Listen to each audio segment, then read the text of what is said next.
open tech and open data encourage collaboration and knowledge sharing. Mainly the mapping was supporting the deployment of the network and also the planning. We want our hospitals mapped, our schools, the resources, our agricultural farmlands. Decolonizing data. Potentially, this is what it looks like in practice. You're talking network in form of internet that is community-owned, where the mainstream networks are afraid to reach. There's usually a saying in our field that says if it's not mapped, it does not exist. Welcome to the Geohabari Impact Series. This episode is brought to you in partnership with the Humanitarian OpenStreetMap Team, the Eastern and Southern Africa Hub, and the Arid Lands Information Network. Our project was mapping so that we can be able to deploy the network. Mapping for a reason. So ours was the internet. Mapping to have the internet deployed. You're talking network in form of internet that is community-owned, where the mainstream networks are afraid to reach, or they don't see returns in terms of profits. So that's where our community network comes in to supplement or to connect these unconnected communities. Most of the parts in Laikipia are not able to access internet. So far, we have about 170 homes that are currently using our network. That's Lucy Ngandu from the Arid Lands Information Network. You're probably wondering how we got here. Well, this is a story about maps in action, showing us how geography can unlock opportunity, reshape communities, and even bring internet to places once completely disconnected. And to really understand it, let's go back to where it all began, the Humanitarian OpenStreetMap Team. My name is Duncan Kebut. I'm currently a project implementation lead at Humanitarian OpenStreetMap Team, specifically the regional offices for Eastern and Southern Africa. I work at the intersection of technology and community development, and basically or essentially helping local partners use open mapping and data to drive positive change on the ground. We specialize in disaster mapping, mobilizing volunteers through some of the tools that we've been able to develop. I think the most popular one is the tasking manager. I'd call it maybe remote mapping tasking manager, but there's much more tools to it than just the front facing end to it, because we also have other tools that enables data collection. It's just basically an entire end-to-end chain that we have. We are more of like a catalyst, and most of the work that we do is a paradigm shift from the traditional ways in which this sector used to work. So basically, we are an international organization dedicated to humanitarian action and community development through our open mapping, especially with the onset of the Web 3.0, in which just beyond using the internet to obtain information, there was a paradigm shift in which now the internet is being used for exchange of information and the like. And that was when one of the most successful VGI platforms was founded way back in the year 2004, which is basically OpenStreetMap, and it has really grown and matured to be a powerful tool. And we are sort of shifting from the traditional, let's say, cartography to what we call neo-cartography, in which map making and data is not necessarily confined to experts and professionals, just as it was traditionally, especially with now this approach around crowdsourcing the internet that enables communities to come together for different causes. Hot's story began with crisis. And when Duncan looks back, one event always comes to mind: the 2010 Haiti earthquake. Always, when we talk about flagship, one of the projects that comes at the back of my mind mostly is the Haiti earthquake that happened. I think it was way back, I think close to 15 years ago. And that was the same year that Hot OSM was founded. That was one of the projects in which basically we were able to pilot and test these tools that we are talking about for the first time, and basically within using just the same concept that we're talking about within 48 hours of the earthquake, volunteers began tracing these high resolution imagery, creating the most detailed map of Haiti that has ever been produced. And close to over 600 contributors were able to join this course, and this data was used by quite a number of other UN agencies, NGOs, and who were the first responders on the ground. And that's where the value of citizen science and crowdsourcing, especially with regards to supporting humanitarian mapping. And that is one of the projects when you talk about flagship that we usually give, because it's also aligned to how our organization was founded. Now that we're up to speed, what happens when a global force in humanitarian mapping and an East African changemaker come together? My name is Lucy Ngandu. I am a project officer at the Arid Lands Information Network. So a project officer, especially now at ALIN, is responsible for implementing different programs. So ALIN is an NGO that works in East Africa. We work in 3 areas: agricultural productivity, climate resilience, and digital transformation. Our main work is to enhance the resilience of local community by improving or increasing agricultural productivity through use of digital technologies. So a project officer is responsible for implementing programs around these 3 areas. Let's get into how HOTS Beyond the Map grant set this project in motion. Side note, I love that name, by the way.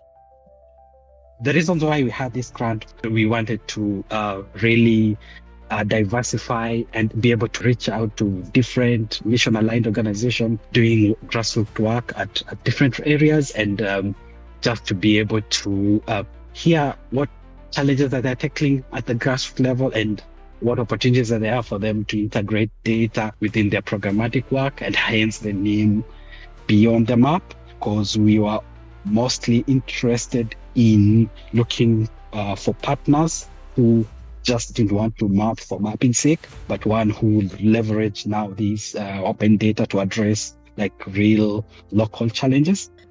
Beyond the Map to us is going beyond spatial representation of a place, beyond going mapping the buildings, beyond going mapping the resources of local communities. What can be done more than spatial representation? Yes, we do the spatial representation, but what's more? Enhancing the resilience of these communities, enhancing the agricultural productivity, but first representation of these resources in a map.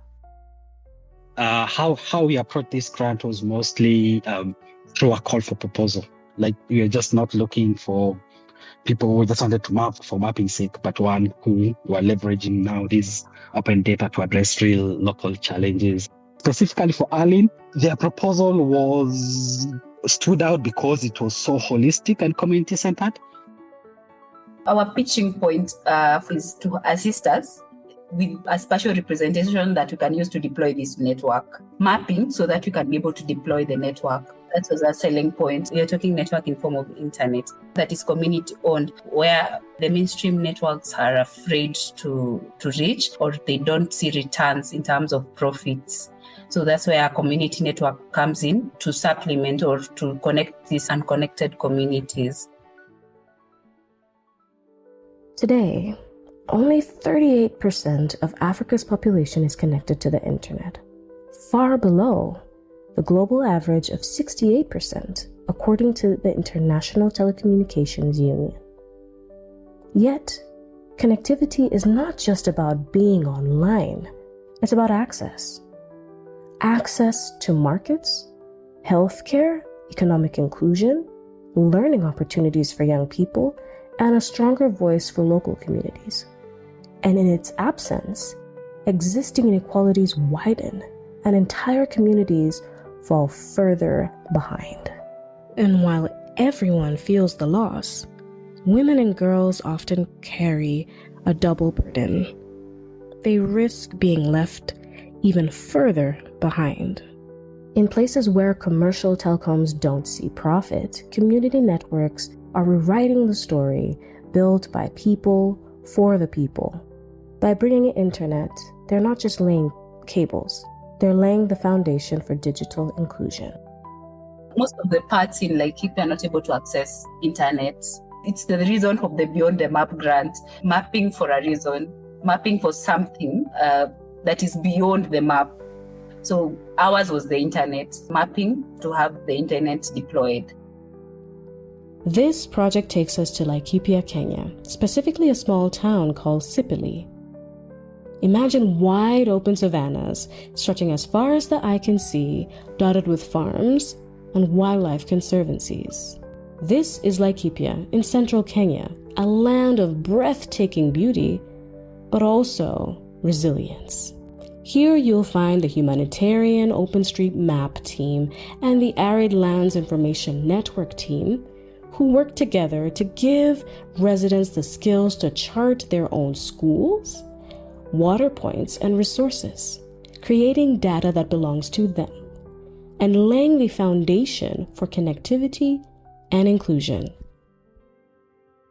First, why Laikipia is because ALIN has had presence in Laikipia for about 15 years. So entry into Laikipia is a bit easy. And also ALIN is licensed to deploy a community network in Laikipia, so that it supports the entry of ALIN into Laikipia. And also the challenges that ALIN addresses.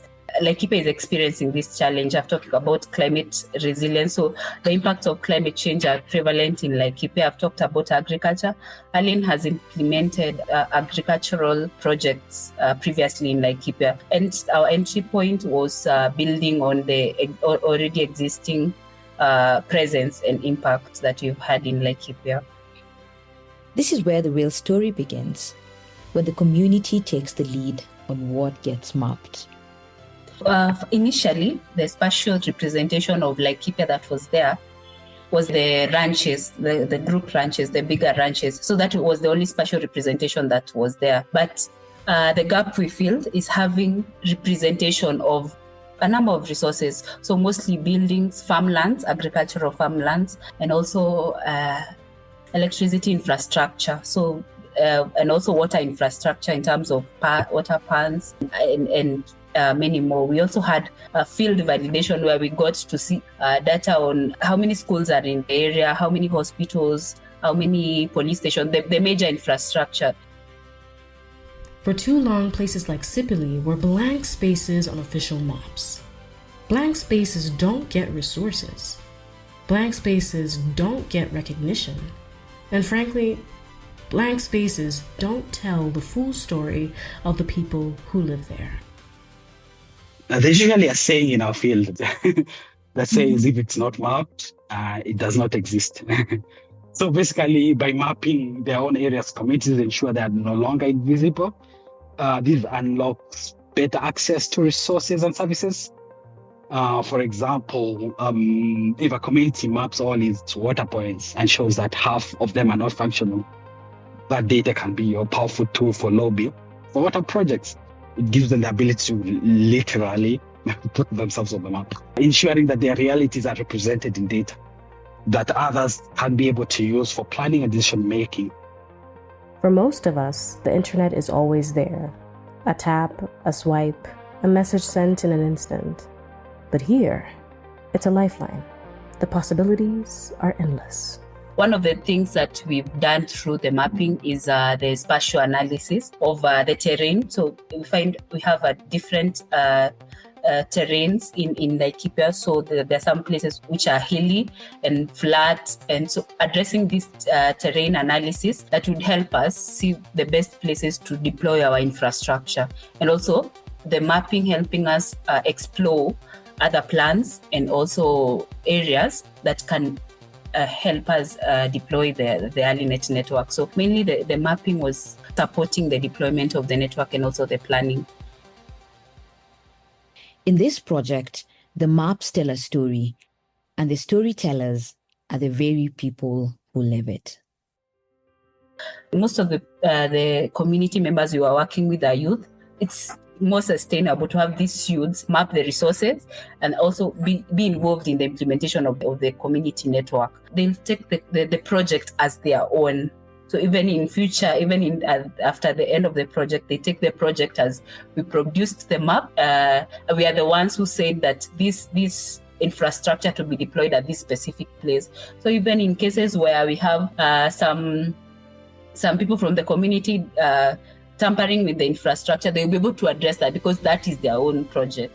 It's also through these initiatives like mapping skills or engaging these communities in these helps unlock also local problem solving, in which the community themselves, even the people, can be able to analyze their own data to spot patterns. And maybe they notice that there's a cluster village that has to travel too far to reach a clinic, or a certain areas that are very vulnerable to flooding. They can be able to use that insight themselves to be able to advocate for a new clinic or flood protection feature. If you've ever wondered what community mapping looks like in practice, here's how it took shape in Sipili. It began with the community. What did they want represented? From there, local youth are trained as mappers, turning community voices into data. And when all those pieces came together, the result was more than a map. It was a blueprint, guiding exactly where to place internet masts. Here's Lucy explaining how it all came together. We had the ALIN staff capacity built on the hot tasking manager and other mapping tools that will involve the project. So the ALIN staff that was involved in the project was trained, capacity built on the same. And now we brought it to the community. Now the hot staff and the ALIN staff came together to capacity build the community, the youth from the community, on mapping tools and other tools that will be used in the project. We had a community engagement, brought together all the community members, now telling them about the project and what we are going to do the project. That's just the buy-in, just like an inception meeting where we told the community of everything. And now they raises their issues, their priorities, what they want to see represented in a map. The whole community now, not the selected youth. So they've said, we want our hospitals mapped, our schools, the resources, our agricultural farmlands that will be represented in a map. So after this, we incorporated all the things they said in that meeting, and now we were ready to go to the field to have all these resources mapped. So the HOT team, the ALIN team, and the local communities came together, now started remote mapping, putting all this data on a map. And then we went to the field mapping now after incorporating the data remotely. We had the physical mapathons, the virtual mapathons, and the hybrid mapathons, all these to highlight all this data remotely for the forwards. And now we had a physical mapathons of getting exactly what is this. So we used Kobo Collect to collect all this data from physically from these forwards. So we mapped how many schools are there, and we got their exact geolocation. We'd go to a school, collect the data of how many students are there and where exactly it's located. Alongside this field data validation, we got their internet needs. So we'd go to a school, see if it's internet connected, and collect this data separately because it will still help in the deployment of the data. So we collected these specific geopoints and data from the specific points of interest. We are calling them point of interest because it's areas that we had identified together. So we had this field data collection, and then now we moved to the analysis of this data, both the remote mapping and the field data. So we had weight ranking of these areas and also suitability analysis. So we used GIS to do viewshed analysis, slope analysis, overlay analysis, just to see the best places to have this infrastructure out of the data we collected from the remote mapping, and also out of the data we collected through field mapping. Yeah, so that is the flow we had for the project. And now after the analysis through GIS, all this analysis, we analyzed the points of interest. Now we had a map. We produced a map that we could use. Yes. I think during the initial stages of this project, during the physical mapathons, we were using the ALIN network. We were testing it out. So during the physical mapathons, we were able to see how we addressed downtimes of this network. I think it came in at the best time because apart from now having the data to support the deployment, we were able to test out the network and address issues before now deploying it to the community. So when the network was going out to the communities, didn't have as much issues as it would have had without us having to test it out through the physical mapathon that we had. Through the initiative, I think they were able to identify at least those potential sites for setting up these community network masts. And essentially, we wanted to go from 0 to 100 from a place with very sparse map data and no connectivity to a place with an active digital map and a community-owned network blueprint. And in this process, we were able to train a core group of community mappers who could be able to keep this initiative just going beyond the project timeline. Another big win was basically on a higher level on what we wanted to achieve, going just beyond the map and the network insipidity. It was more around creating and piloting a model for community-led digital development. So we saw this project as a pilot, and if successful, could be replicated in other underserved regions.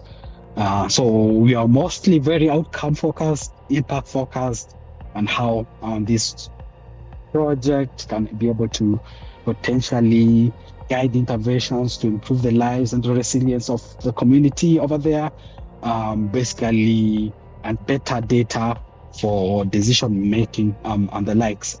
One of the reasons why it's important to have these resources on a map, and why our project, especially the ALIN infrastructure deployment, is going on seamlessly, is because of this spatial representation of all these resources is supporting planning and then the development world. We've seen a lot of replication, especially of what the development space is implementing. So you have these maps of every thematic area or economic area or social area. Having these resources in one map will greatly reduce replication and also assist in the development space and also government at large. You're able to plan from a point of knowledge, not from a point of being in somewhere in a city thinking that there is hunger in Laikipia, where there's a lot of people doing agriculture, and there's also a lot of people doing livestock, and also there is already existing infrastructure on various resources. Yeah. Within the program, apart from the physical mapathons and the hybrid and the virtual mapathons, we had community engagements where we bring together now the older generation, let me call them that. So, and it was interesting, first of all, to see. So could see these parents asking how my child can be involved in this mapathon, and they would see that is an impactful thing, and also see that it's something viable. It's something that my child is supposed to be in. So that alone would validate that this project, this is what we were supposed to do. Yes. Mm. Initially, the ALIN network deployed 3 hotspots, 3 public hotspots in different areas in Sipili and Rumuruti. So these hotspots were serving people in the market and also the border sheds. But now we are able to connect people at their homes. So far, we have about 150 direct connections. Some areas we might connect using fiber because some customers are nearer to the fiber infrastructure. So we're exploring that. But our main deployment, we have connected about 170 homes that are currently using our network. One outcome we anticipated was better data for decision making, especially with regards to the placements of those community network masts, and we were able to develop a very detailed workflow that could be able to be replicated across. Apart from that, from my perspective as a project lead, on the shorter term, we had set tangible outputs and broad outcomes that we wanted to see. Basically, we aim to support ALIN and their community in creating a digital open map of their area and guiding them in establishing these functional community network of masts. That meant by the end of the grant, we expected at least to be able to hold quite a number of various training sessions, community meetings at the very local level to be able to gather local knowledge, a series of training sessions so that local people are able to learn how to be able to contribute to this initiative. And also all these data that we're able to gather from all these engagements together with the mapping was very key in developing that workflow for identification of the suitable sites for those community internet masts, and a plan for connecting these key sites like the schools. So essentially, we wanted to go just from 0 to 100, from a place with very sparse map data and no connectivity, to a place with an active digital map and a community-owned network blueprint. So one of the things that we have had very high interest and the community taking this very fast is because our network is cheaper. So because our network is not profit-oriented, it's just sustaining only the infrastructure and the technician. So it's way cheaper than the other network providers.